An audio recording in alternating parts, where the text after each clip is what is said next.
type and style, from the monumental and architect design to the utilitarian and vernacular, including a sampling of our nation's vast array of regional and ethnically diverse building traditions. I wanted to also mention, as part of this week, we've had the very good fortune to have on our board Reginald Bacon, who is a former journalist and artist.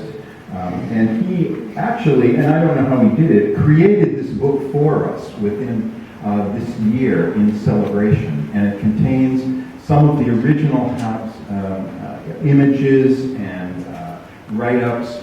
If you look at the quality of these photographs, they're really something you don't ordinarily see in a book. And he is here today, and he will be selling copies of the book. So I hope you do have a chance to stop by his table and have a chat with him and purchase a book if you feel so inclined. I want to thank everyone who attended all the special events we had this week, including the exhibits. The house boasts a classic Georgian 5-bay facade with a handful of original glass panes intact. When you walk in the entranceway, the first thing you notice is the magnificent captain's staircase with fire buckets still in place. The exposed back brick wall of the staircase was beginning to crumble and fall. Consulting with Richard Irons, a master mason, they chose to repair and leave exposed the chimney for the time period of the house.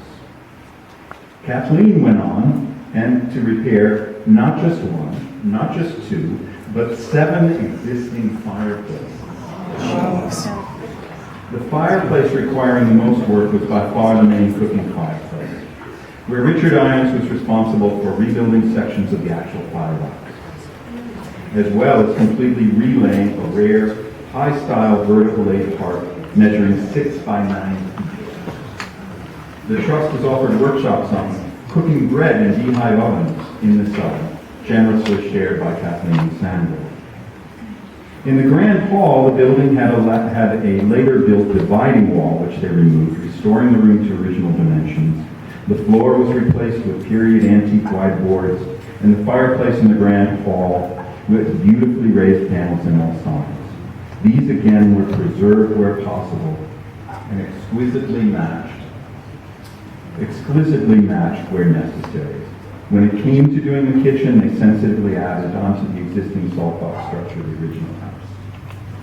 Kathleen and Sandra deserve our admiration for the detailed preservation work they completed and their continuing maintenance of this outstanding period Georgian house.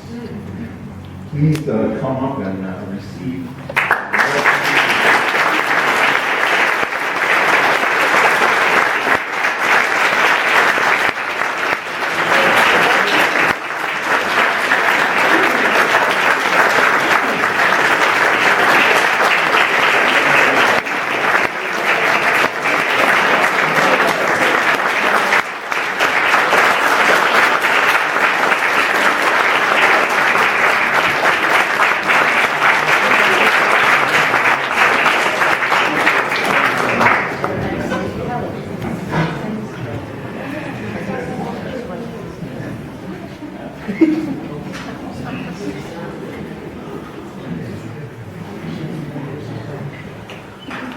Okay, we move on to our next award, Historically Sensitive Edition.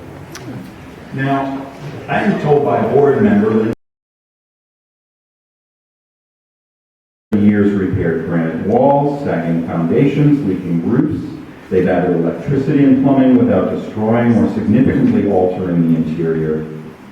The jail was used for a short period of time as office space for Charles's architectural firm, EGA Architects, but otherwise has been lovingly cared for as an empty building of great historical significance and Newburyport icon sitting above Frag Pond. The keeper's house has been similarly restored and is now used as a 2-family home. Now the old jail, or G-A-O-L, a British spelling of the word with Middle English origins, I found out, means a prison. And it served the city from 1825 to 1912. Massive granite blocks from Rockport were imported and transported to the site to build the jail.